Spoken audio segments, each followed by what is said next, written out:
ब्रह्मा जी के पुत्र मनु की 5 संतानें थीं, जिनमें 2 पुत्र और 3 पुत्रियां थीं। उनके बड़े पुत्र का नाम प्रियव्रत और छोटे पुत्र का नाम उत्तानपाद था, और बेटियों के नाम आकृति, देवहूति और प्रसूति था। जब राजा मनु वृद्धावस्था में पहुंच गए तो उन्होंने संन्यास लेने की सोची।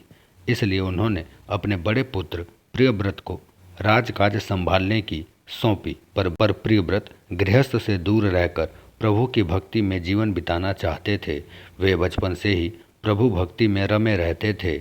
उनको राजा मनु का यह फैसला पसंद नहीं आया और उन्होंने पिताजी की इस बात में असहमति जताई और अपने छोटे भाई उत्तानपाद को राजगद्दी पर बिठाकर खुद तपस्या करने वन में चले गए।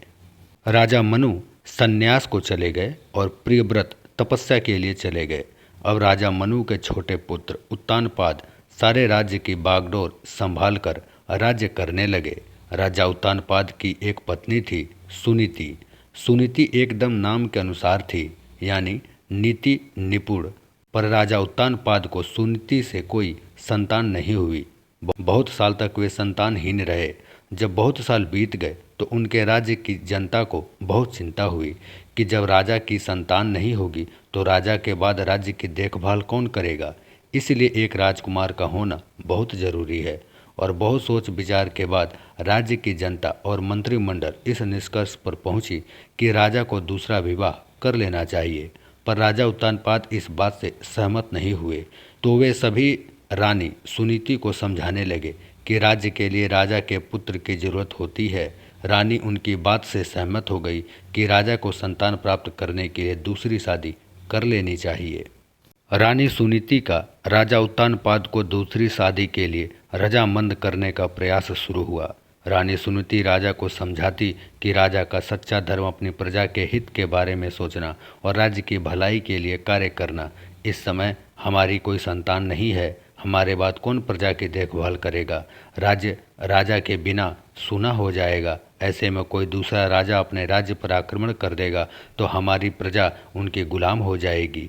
दूसरा राजा अपने राज्य का दोहन करेगा और हमारी यह प्रजा इसे अपना गुलाम बना लेगा, तो इससे हम धर्म संकट में पड़ जाएंगे। जो पिता अपनी संतान का पालन पोषण नहीं करता, उसका पिता होने का अधिकार नहीं होता है। उसी प्रकार प्रजा राजा की संतान के समान होती है और अपनी प्रजा के हित के बारे में ना सोचना उसी पिता के समान हो जाता है जो संतान की देखरेख नहीं करता। राजा उत्तानपाद भी बहुत से तर्क प्रस्तुत करते कि रानी सुनीति को समझाने के लिए वे रानी को समझाते कि अगर दूसरी शादी हो जाएगी तो वो दूसरी पत्नी तुम्हारी सौतन बन जाएगी और वो तुमसे ईर्ष्या के भाव रखेगी, और मैं तुम्हें बहुत प्रेम करता हूँ। अगर दूसरी शादी होगी तो उसको यह बात पसंद नहीं आएगी और वो कलहपूर्ण वातावरण बनाएगी। इससे महल का पूरा माहौल बिगड़ जाएगा। फिर इससे मुझे भी बहुत कष्ट होगा। जब दूसरी पत्नी होगी तो वो भी अपना अधिकार भाव रखेगी। इस पर रानी ने राजा को समझाते हुए कहा कि अगर ऐसा हुआ तो जो वो दूसरी रानी चाहेगी उसे मैं स्वीकार करूंगी। अगर उसको मेरा आप पर या राज्य प्रजा पर अधिकार रखना पसंद नहीं होगा तो मैं सब खुशी खुशी उसको सब भेंट करके दूर रहने चली जाऊंगी। तब तक बहस के बाद राजा को रानी की बातों के आगे झुकना पड़ा और दूसरी शादी के लिए सहमत होना पड़ा। बहुत ज्ञान की, धर्म की नीतिपूर्ण बातें समझाकर रानी सुनीति राजा उत्तानपाद को दूसरी शादी के लिए सहमत कर लेती है और राजा अपनी प्रजा की भलाई के लिए मान जाते हैं। अपनी जिद छोड़कर राजा उत्तानपाद दूसरी शादी के लिए मानते हैं। अब राजा ने शर्त रखी कि अपने लिए सौतन तुम खुद ढूंढोगी, मैं इसमें कोई सहयोग नहीं करूँगा।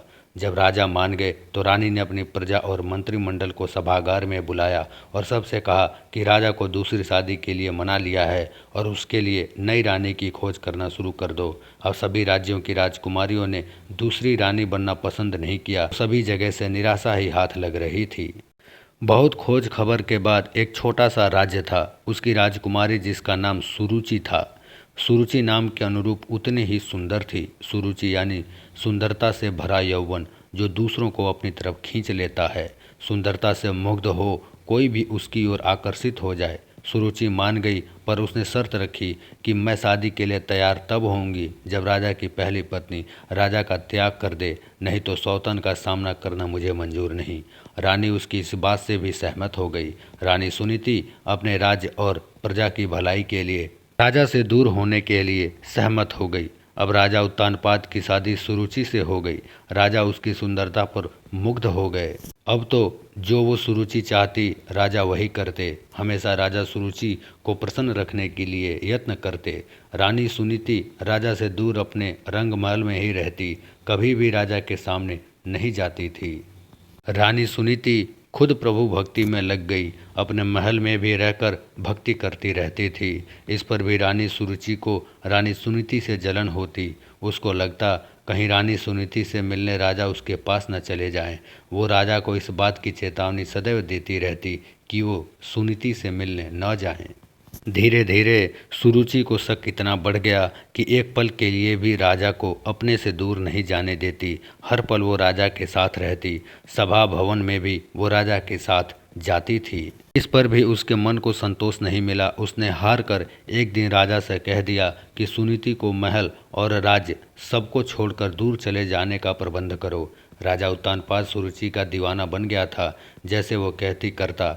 इसलिए राजा ने सुनीति को देश निकाला देने की सोची, पर रानी सुनीति इस बात से घबरा गई कि अब राज्य से दूर कहाँ जाऊंगी। पर राजा तो अब सुरुचि के हाथ की कठपुतली बन गए थे। उन्होंने सुनीति की कोई परवाह नहीं की और सुनीति को राज्य छोड़कर चले जाने का आदेश दिया। बेचारी सुनीति राजा की आज्ञा मानकर राज्य से दूर जाने लगी।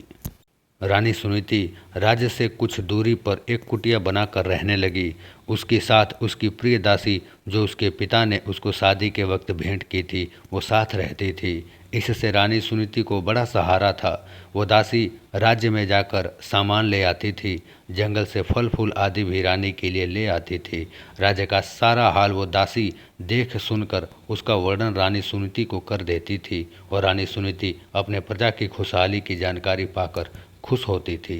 एक दिन राजा उत्तानपाद शिकार खेलने निकले तो मौसम बहुत खराब होने की वजह से उन्हें रात हो गई और इधर उधर किसी आश्रय की तलाश में निकल पड़े। उन्हें एक कुटिया दिखी और भोजन पाने की आस से वो कुटिया के निकट गए और कुटिया के बाहर खड़े होकर कुटिया के मालिक से अंदर आने की अनुमति लेने लगे। अतिथि की आवाज़ सुनकर दासी बाहर आई और राजा को अंदर ले गई। वह कुटिया रानी सुनीति की थी, पर राजा को इस बात का पता नहीं था। जब रानी सुनीति ने दीपक की मदद से राजा को भोजन परोसा तो रानी सुनीति की नज़र राजा पर पड़ी। रानी ने अतिथि धर्म निभाकर राजा को भोजन करवाया और राजा के पांव छुए। तब राजा उत्तानपाद को पता चला कि यह रानी सुनीति है। अब राजा सुनीति से नजरें भी नहीं मिला पाए। बहुत शर्मिंदा हुए कि ये मैंने क्या कर दिया।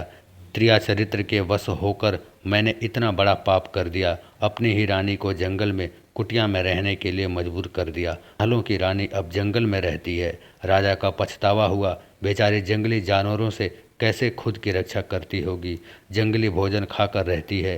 रानी की दुर्दशा के जिम्मेदार खुद को मानकर पछतावा करने लगे।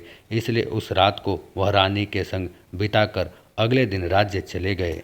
अब वो घड़ी आई जब सुरुचि माँ बनने वाली थी। यह जानकर राजा उत्तानपाद खुशी से झूम उठे। बधाइयाँ बांटी गई। पूरे राज्य की प्रजा को उपहार भेंट किए गए। ये बात जब रानी सुनीति की दासी ने देखा, सुना कि रानी सुरुचि माँ बनने वाली है, इसकी खबर उसने रानी सुनीति को सुनाई। रानी सुनीति भी इस खुशी में बहुत खुश हुई कि राज्य को राजकुमार मिल जाएगा। कुछ दिनों बाद ही सुनीति भी माँ बनने वाली थी। अब राज्य में वो घड़ी आई कि सुरुचि ने एक बालक को जन्म दिया, उधर सुनीति ने भी एक बालक को जन्म दिया। देखो भगवान की कैसी लीला। कहाँ तो कितने सालों तक रानी सुनीति को बालक नहीं हुआ, उधर सौत के संतान हुई, तभी सुनीति को भी संतान पैदा हो गई। एक तरफ राजा उत्तानपाद और रानी सुरुचि की संतान राजकुमार बहुत लाड प्यार से ऐशो आराम से पल रहा था। उधर राजा उत्तानपाद का दूसरा पुत्र जो जंगल में कुटिया में बचपन बिता रहा था। सुरुचि के पुत्र का नाम उत्तम रखा गया और सुनीति के पुत्र का नाम ध्रुव रखा गया। राजा अपनी सुनीति रानी से पैदा संतान ध्रुव के जन्म से अनजान था। उसे पता नहीं चला था कि उसकी दूसरी संतान भी पैदा हुई है। वो तो उत्तम में ही अपना मन रमाए बैठा था। आगे चलकर वही भक्त ध्रुव हुए जिनको बचपन में पिता की गोद में जगह नहीं मिली तो वो परम पिता परमेश्वर की गोद में स्थान पाए।